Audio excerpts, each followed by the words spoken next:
Brandon Byrd is joining us from Dublin University, and his presentation is the barrage of collective responsibility. A lot of begins, I'll be distributing a handout.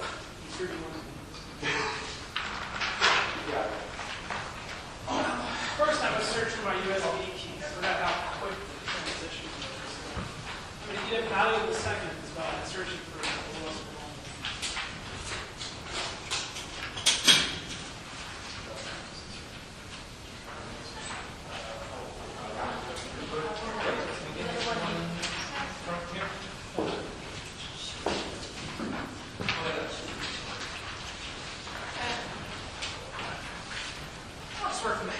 It's wordy enough. I'm flexible. All right. So, the debate between individualist and responsibility collectivists is usually focusing on the justifying reasons for and against collective responsibility. Collectivists say yes, collectives, groups as such, have this sort of agential properties that they can be bearers of responsibility apart from the individuals that compose them. Individualists deny this. And one of the things that makes the collectivist view so plausible and something that's very problematic for individualists is these cases of residue, which does sound gross. It's moral residue where you have sort of collective action that seems intuitively problematic, but yet there are no individuals to whom blame can fairly be assigned. And collectivists point to these cases and say, look, isn't this a case where we have responsibility that can be distributed and must not belong to the group as such? And the traditional individualist responses say either, well, you're wrong, there is some way to distribute this that you're just not thinking of, or to bite the bullet and say, no, I just don't have your position. Something like that. Now, the strategy that I take in this paper is to try to give an individualistic response to this residue problem for responsibility and individualism without either sort of explaining it away or denying it or distributing it to individuals, but instead sort of embracing it fully and saying, yes, you are right to feel the way that you feel, and you're right to take the actions that you undertake. You're just wrong that it's moral.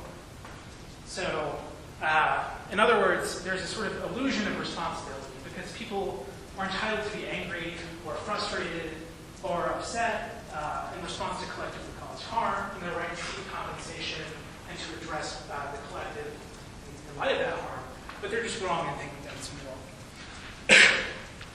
So to start off, the big sort of apparatus that gets this going is a phenomenon that I call emotional ambiguity. And emotional ambiguity is sort of likened to perceptual ambiguities. There's a famous image of a duck rabbit, which you would be seeing. There's a duck rabbit milk stout, maybe North Carolina's delicious beer. And the duck rabbit missing out. Duck rabbit can be viewed alternatively as either a duck or a rabbit, and never moved at the same time, depending on how you choose to focus your attention on one or the other. Likewise, Rubin's vase, if you take the figure ground distinction and shift one way or the other, it appears to either be a vase or two faces looking at each other. So in both of those cases, there is the contours of an image can be viewed in different ways depending on how you focus your attention. Emotional ambiguity works the same sort of way, where the contours of our affective experience and the sort of behavioral manifestations of our emotions can be viewed both or either as a moralized version or a non-moralized version. They can be viewed as being belonging to different emotion types. And to get this off the ground, I have a schema for how we can type differentiate emotions. This I think this is a non-controversial schema. I don't think anyone will disagree with it. We can distinguish emotions from one another by appealing to three basic core attributes. That's their phenomenological quality, the way it feels from the inside when we experience love. It's different from the experience of anger, or hatred, or sadness. Feel different. So that's the first attribute. The second is their characteristic intentional content. That's what the emotion types are characteristically about. So fear is about danger, grief is about loss, anger is about harms or slights, and resentment is about moral wrongs. And the final way we can distinguish emotion types from one another is by appeal to their characteristic motivational and behavioral attributes. Emotional ambiguity can occur when distinct emotion types overlap with respect to these three core attributes. So famous, a million famous love songs. Is this really love? How can I know? Or is this something else? Is it just infatuation? I mean, there's an ambiguity between love and just being excited to see somebody make their touch. So there's an ambiguity there, but the big ambiguity that I want to focus on in this paper, that I do focus on, is the ambiguity between anger, frustration, and resentment. And on my account, these three emotions overlap with respect to all three core attributes. Now, the first attribute, the phenomenological quality of these emotions, I can only just assert that to me, they feel the same. Maybe they don't feel the same to you, but intense frustration, intense anger, and intense moral indignation or resentment, they all feel the same to me. If you don't buy that, you don't buy that. But if they don't feel exactly the same, they at least are in the same sort of basic family. Likewise, these emotions share common intentional content. All of these emotions are about bad things. They represent their objects negatively. They are forms of fault-finding, affective appraisal. So, anger represents its object as having been responsible for harm, for slightness. Frustration represents an object as interfering with our achievement of some important goal. Resentment represents its object as having committed a moral wrong, usually it's a harmless thing, sometimes it's very necessary. Either way, all of these have common intentional content because they represent their object negatively. And finally, all of these different emotion types motivate characteristically similar behavior. That is aggression, hostile motivation, that unless it's inhibited, will usually lead to confrontation, seeking to solve the problem, even destroy things.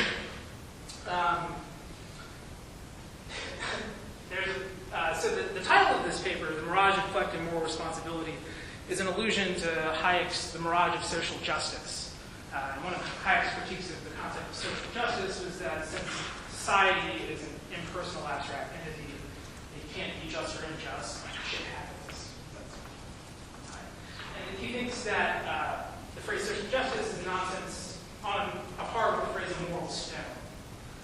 And I happen to think that collective moral responsibility is like the phrase moral stones category here. But in the paper, I actually take a look at why people might be inclined to treat stones as if they were moral. So if you stub your toe on a stone as you're walking, you might get pissed off at it. Adam Smith actually, in the Theory of Moral Sentiments, talks about how if you're harmed by a stone like that, the dog bites at it, barks at it, the children is apt to curse it. There are all sorts of ways that you might just get really angry at a rock. Falls down, crushes your friend, word of call, or something of value to do. There's a case in which someone's trying to build a stone wall, they just keep falling over, and he bashes them to pieces. Not like you might bash a person to pieces if they wronged you severely. Anyway, so that's a fun little silly part of moral stones in the paper. But I should move along.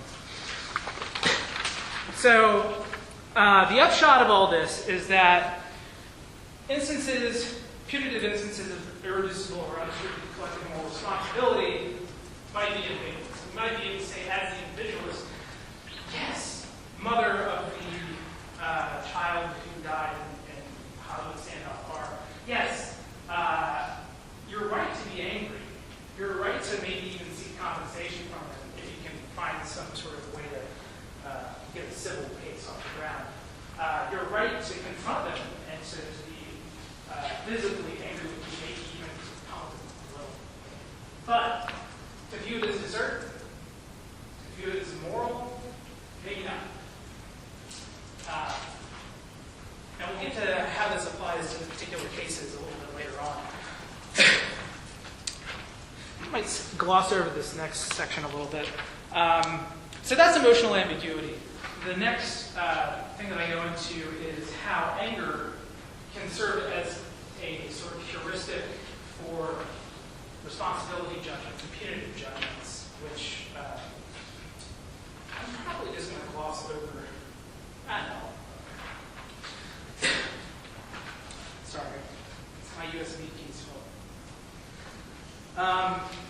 So, right. So in recent behavioral economics research, recent empirical work on how people make punitive judgments, or judgments about responsibility in general, it's become apparent that a lot of the judgments that we take up concerning morality and concerning the appropriateness of punishment are not really consciously arrived at conclusions from our sort of rational cognitive systems, but are instead the results of subconsciously operating heuristic mechanisms that enable us to give really simple, quick answers to complicated questions. And one of the heuristics that I take a look at in the paper is called the affect heuristic. And the affect heuristic is simply a means by which we reach a conclusion about some hard-to-answer subject, like should we punish a collective, or is this act really morally wrong? Those are hard questions. A simple way to get solutions to those is just to consult our feelings. So the affect heuristic occurs when we substitute the issue of how we feel about a scenario or how we feel about something, substitute that for judgments of moral wrongness. Walter Sennett Armstrong has an exploration of this that I go through in the paper. And there's some research on how disgust might motivate judgments concerning permissibility of sexual activity and the permissibility of abortion. Whether or not those are right or wrong might depend on how disgusted you feel when contemplating them. At least that's what Bloom, Nobe, and Haight are getting onto in a series of papers. So if affect can color our moral judgments about wrongness, when we think about a collectively caused harm, it's likely to evoke intense negative feelings. And often that feeling is anger. Daniel Kahneman and Cass Sunstein have proposed that anger serves as a heuristic, it's an instance of the affect heuristic, for determining whether or not punishment is appropriate. So it turns out that the more angry you are when you think about a case, the more likely you are to think that severe punishment is apt. And in light of that finding, I've suggested, this is not backed up by data, this is just pure conjecture on my part as an armchair philosopher who has no empirical skills, that anger might serve as a heuristic for judgments concerning whether or not groups as such are responsible. Anger is a heuristic for the appropriateness of a particular punishment. How angry we feel toward a collective might serve as a heuristic grounding our judgments about whether or not that collective is responsible. So moving on from anger and emotional ambiguity, the problems that those raise are further exacerbated by problems related to anthropomorphism and what I'm calling agent projection. Anthropomorphism is just the attribution of human-like qualities to non-human entities. And agent projection is falsely identifying or detecting agents that aren't really there.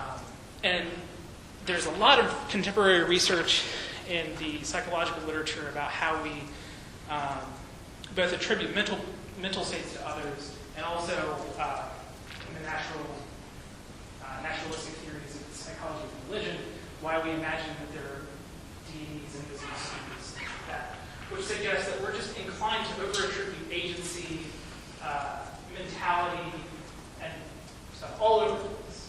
And given this bias, I think that this renders us more likely to actually identify collectives as being agents, as bearing the sort of mental properties that most people think to be necessary for responsibility. So I'm just going to run through some examples of agent projection. I've got huge literature in the paper about all these various things. Gods, ghosts, guardian angels, demons. 55% of Americans believe that they have a guardian angel. It's insane.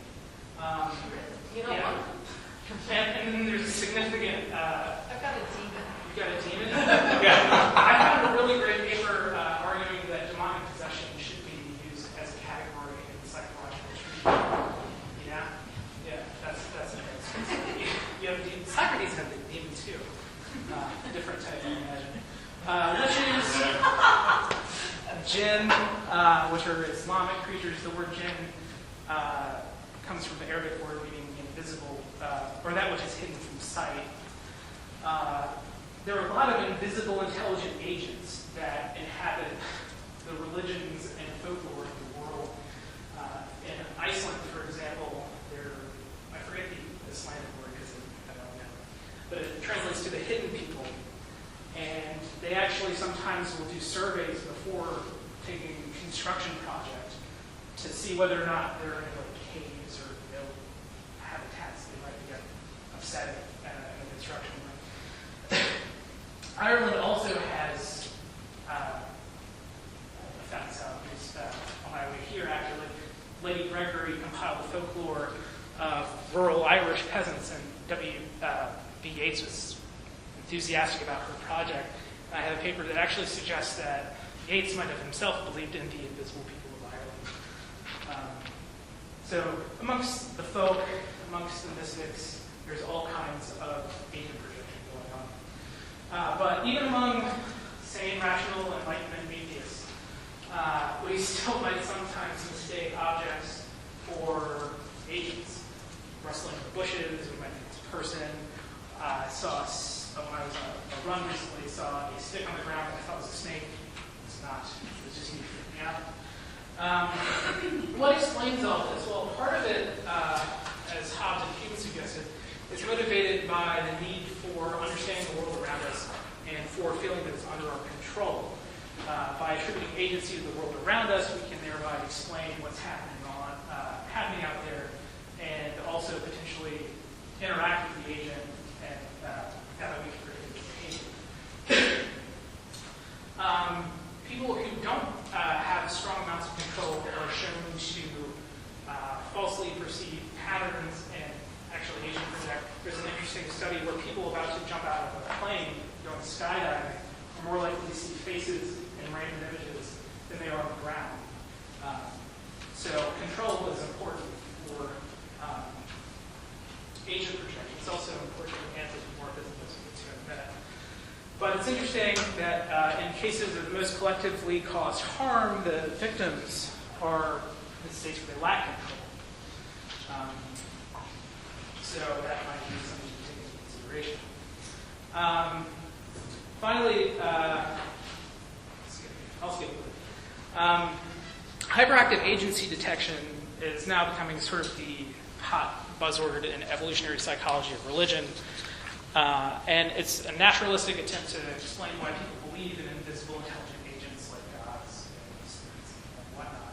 And the current hypothesis that's most popular is that we have an evolved sensitivity to agents in our environment. It's very costly to us if there is some agent out there that we're not aware of that can represent intense harm to us or threat to us, or to be of immense benefit.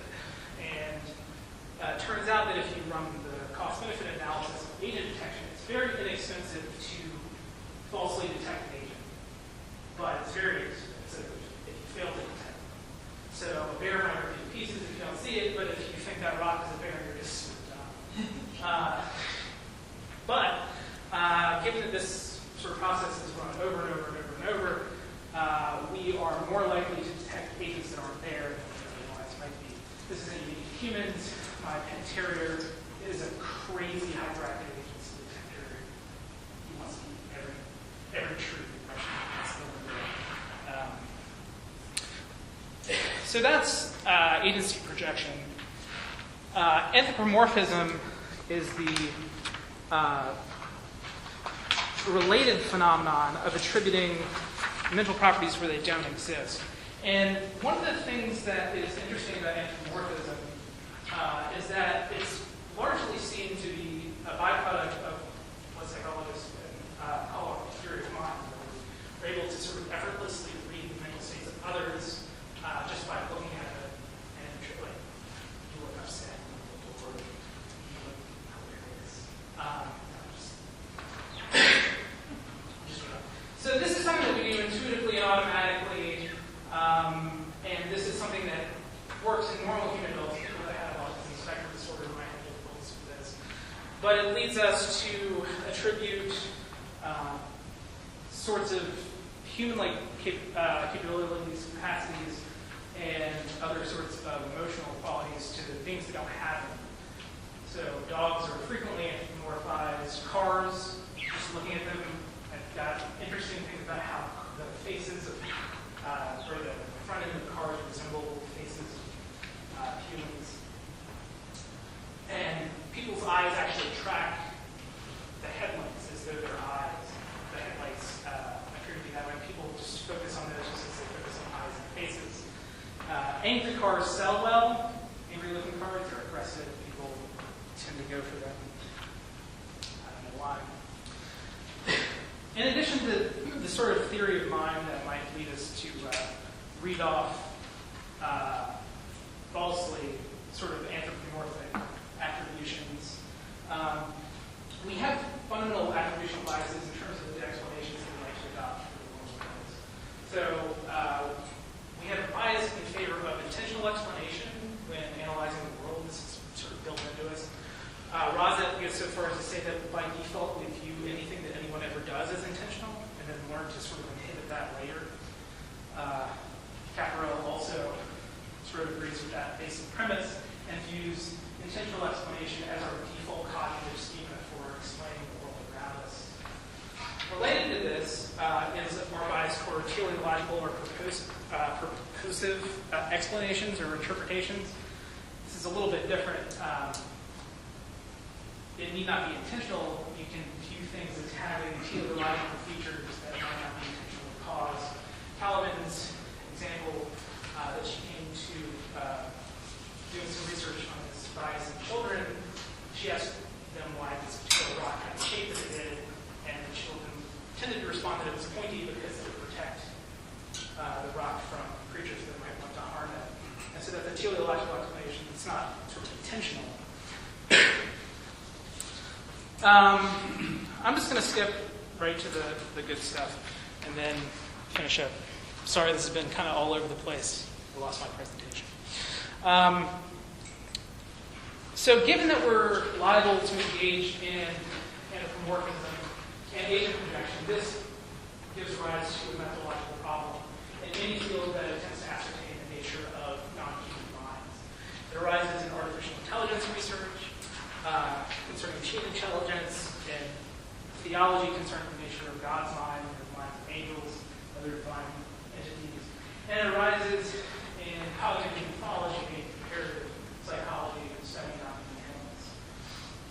All of these disciplines have well worked out, or relatively well worked out, solutions that are designed to avoid the pitfalls associated with anthropomorphism. But to this point, nobody has really done that for the debate about collective moral responsibility. And I think that that's sort of a sad fact about the literature. And to that end, I've come up with a number of strategies designed to remedy this problem, which can then be applied to any potential case, imputed instance of collective moral responsibility. And the strategies are as follows. The first is to provide a thorough individualistic reduction, or an attempted one, for any reported case of undistributed collective moral responsibility. It sort of goes without saying, if you're talking about groups as such being responsible, you should first try to attempt with individuals. Sometimes this just isn't done at all. Like in Pettit's Herald of the Free Enterprise case, Responsibility Incorporated, just says, the ship sank, seemed like no one in particular was responsible, we'll just go on. But actually, if you look at the details of the case, there's responsibility all over the case. The second strategy is to mechanomorphize the collective. Mechanomorphizing something is the opposite of anthropomorphizing. It's viewing something as a machine or as an artifact. And if you mechanomorphize collective decision procedures as complex social artifacts that are designed to sort of map individual judgments onto a collective outcome, they become much less human-like and much more machine-like. It becomes less tempting to attribute to them robust sort of moral understanding or complex agential properties which they, in my opinion, don't possess. But I don't think that you need to stop there and not attribute any sort of higher-order features. That's where the next step comes in. So this is something I sort of preciously call Byrd's canon. And this is an adaptation of Morgan's canon after the ethologist who had a similar, actually identical interpretive thesis regarding animals. And I just took it and applied it to collectives. states that in no case is the activity of a collective to be interpreted as higher psychological processes if it can be fairly interpreted in terms of processes which stand lower in the scale of psychological evolution and development. So, be conservative in your attributions. You're allowed to have them, but not if they can be explained without having to make such high-level attributions. Next, disambiguate the emotional and behavioral context. So, when we're presented with a case in which it appears to be responsible, it might seem like you're justified in resenting the group. It might seem like you're justified in engaging in a responsibility practice toward the group, but maybe it's just anger behavior, maybe it's just anger or frustration that's warranted, and not itself resentment. Related to this is to explain in detail why the failure of the collective is a moral failure and not just a shit happens failure. A lot of times people say, oh, this was unfair, this was harmful, and they just assume from that it must be moral. More work needs to be done there. And then finally, the final strategy is to distinguish legal and financial responsibility from moral responsibility. A lot of times we think that collectives ought to pay compensation for harms that they've caused. Maybe they might even be paid penalties for breaking regulatory things like BP had awful track record with safety regulations prior to the decriminalizing and spill. Yeah, maybe they should have to pay a lot of money. Maybe they should be taken to court for it. None of that presupposes anything about moral responsibility. So you distinguish our intuitions concerning legal responsibility and our potentially ambiguous emotional reactions to cases, and engaging in other strategies. It will be much less tempting at the end of the day to assume that such are actively responsible. Maybe that they are, but we should try to use these strategies first. It's all in there.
This is a case in which something bad happened and nobody is morally responsible. People don't like that you pointed out that they're angry, but what's the problem with attributing moral responsibility in cases like that? Evidence shown might make sense. The problem is that the only thing that comes with moral responsibility that doesn't already exist is punishment, is the legitimation of punishment. You can't punish unless there's moral responsibility. You can do everything else. You can compensate everything else. Moral punishment requires moral responsibility. We can't punish a collective as such because it has no sort of. But it doesn't matter. What matters is the examples that we talked about today, all cases are examples where you have innocent parties on both sides. Right? The idea is that there's some party, the individuals are innocent, and there's some kind of other thing that needs punishment. But if you allow punishment on a collective, then the punishment has to fall on some people. And the problem is punishing the innocent is morally wrong. If collective moral responsibility legitimizes punishing the innocent, it's morally wrong and we shouldn't engage in it. That's the thing that's why the answer that sometimes bad things happen and you have to live with them is a better answer than trying to cure the responsibility deficit by imposing punishment. Yeah, that's a good point. I actually make that point in the paper citing you. So my people are innocent. My view is they are not innocent, even though the threat principle either absolves or mitigates the responsibility. They are innocent. They aren't. So, and that's why jointly they're responsible. But anyway, sorry, here's something else. Yeah, I actually make that point in response to Dennis, because Dennis says that over-attribution of mind is at worst a silly error of credulity. And if you're right, then this silly error might lead people to punish innocents in the name of giving punishment that doesn't actually. To the extent that you cure the moral deficit by punishing collectives, and that results in punishing innocent parties, you have a moral wrong being done. Yeah. So, very important section, the argument, but it's how the ways of those try to break it down to very different small pieces. But here's the question, right? So given that we accept the idea, right, that we have a scenario which happens quite often in just war, it's not in just war, right? That there are serious persons, if one reaching a decision about something, right? All decisions are legitimate, or if there's a wrong, it's very, very minor. The end result, the consequence is severe, right? So serious moral wrong took place, right? The execution of individuals results in a very, very minor moral blameworthy or not at all, right? So in such case, your approach would be that similar to all of the homes, right? So cost price where it lies, right? And there's no moral problem here. Bad consequences to place, but there's no moral problem. It's just the describe what took place. There's no moral problem. So consequences do not count, right? So it's not a key. I'm wondering about this myself, but is that a correct description of your view? Well, I think in a lot of those cases, there will be a lot of individual responsibility to go around. Yeah, that's running away from normal. Yeah. That's right. We can build a scenario in which it is not the case. And sure, in many cases that will be a correct description of the case. And that's also in his article on the Prop of Many Hands, exactly what he alludes to. Right? So in such a case, there will be consequences, bad consequences. That's descriptive. The end is there. It's just an emotion. There's no moral problem. Right? Is that correct description of your view? I think that would be right. Yeah, I mean, it would be bad from the standpoint of value, like a value theory, whether or not that's a morally bad, or the people who are morally responsible or groups who are responsible. That's the thing. It's also the just clarification.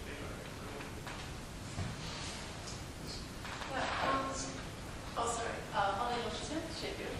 I think you're a little unclear about who the target was, actually. So it seems like you had two possible targets. One is the folk, doing this kind of mistake when they attribute collective responsibility.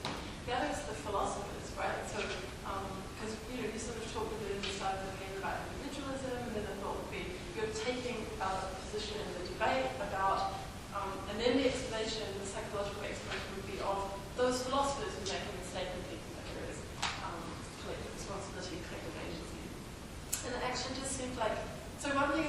care about the target, but the other thing is that no matter which of those targets is the right target, it seems like there's an objection. And so my thought was, if you think it's the philosophers, the explanation doesn't seem to work, because they don't just look at there being a harm and then feel this kind of moral, emotional repugnance and then search around for an agent. Rather, they have an ontological question in mind. They want to know like, if and when is there agency that's not just with individuals, right? So the motivation is entirely different. They don't start from the emotional, look at that harm, that's horrible, like who can we depend it on? They rather start with what kind of agents might there be, who meets the functional conditions for intentions, beliefs, desires, and so on. So that's just a defense on the philosophy side. To make the defense on the folk side, just quickly, would be to think that if your hypothesis as the explanation of why the folk make this mistake, alleged mistake, that seems to predict that they wouldn't get right the difference between highly organized, highly structured groups and really unstructured groups. But they do. They seem to be quite good at that. So they are much more outraged about the sorts of harms perpetrated by corporations. For example, they buy things like football mobs or people who have a common religious belief. So it seems like in both cases your explanation doesn't get the phenomenon right. Well, in response to your first objection, because my target really is both, because I don't think that philosophers are wrong. And I'm sorry that we didn't get to address the sort of concrete cases that I addressed in the paper, because I think that philosophers do make those sorts of mistakes. Or they point to a case, they say, look, you should go resentment here, we should engage in a responsibility practice, and they just sort of move on from there, at least as a motivating case. You should be That's not their the favor, right? Because even if a few people do that, it's certainly not the motivation of a large number of people in this agency. Oh yeah, no, I mean, I'm just saying that it does happen. Sure. And that might be why they were motivated to look at this in the first place. Then this would be a debunking explanation of the rest of it. It's not a total debunking explanation, it's just an explanation of why people would be more inclined to endorse collectivism than individualism. It doesn't mean that any collectivist believes in collectivism because of these things. It's just that, in general, there are biases that favor collectivism.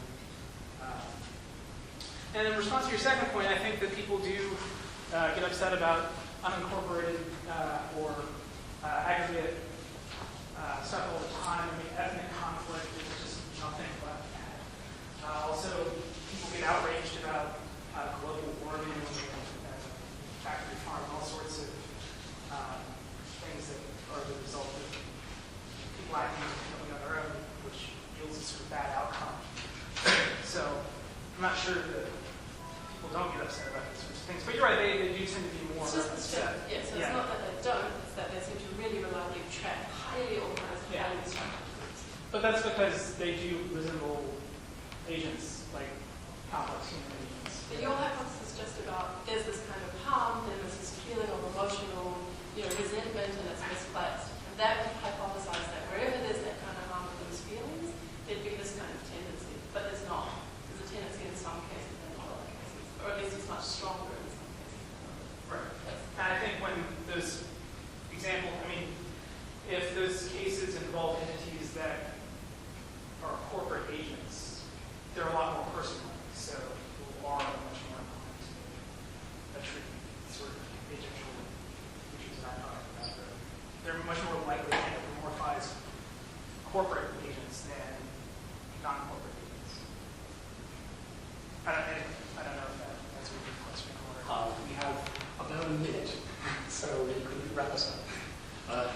So my name is John Baker, and I'm from Dublin. So, and I'd kind of like to link this up with Sarah's paper here, because the starting point is that. Because I don't know whether this is what's meant by the wash, rinse, repeat slogan, because I've never heard that before, but I like it. Which is that, your paper, it seems to me, maybe I'm wrong, it seems to share the assumption that if we're inclined to apply the same concept to two different cases, then there must be some set of necessary and sufficient conditions that apply in both cases. Otherwise, we're making a mistake. And then you said, well, you're devoted to showing why people deludedly think that the collective case has the same conditions as the individual case and it doesn't. Blah, blah, blah. And call me old-fashioned, but I thought that Wittgenstein shot out of the water and sort of 80 years ago. The idea that just because we use the same word in different contexts, that there are absolutely the same necessary and sufficient conditions in these different contexts. And that what we have to do is look at the different contexts and say, okay, what makes sense of the fact that we're using these words in these different contexts, and where are the discontinuities, where are the continuities, why having seen a point of using it in the individual case, responsibility in the individual case, why is there a kind of similar point in using it in a collective case where quite clearly there are some things that are lacking, but there's some other things that are similar and so on. So I'm just kind of curious about this, because I mean, it seems to me that you find that in Pettit's work as well, and this kind of assumption that I thought was, not something that philosophers have to accept anymore, that just because you use the same concept in different cases, it has to have the same characteristics. And most the collectivists in the literature don't think that it's the exact same concept in both cases, but that it's close enough, and that we have to justify collective responsibility on the basis of features that are very similar to those in the individual case. So most won't say that they're exactly the same and have all the same necessary and sufficient conditions, but both will appeal to models of agency, intentionality, beliefs and desires and that sort of thing. Even though they're not the same, there's a family. There's that. I'm afraid we'll have to draw to a close here. Thank you very much, Brandon.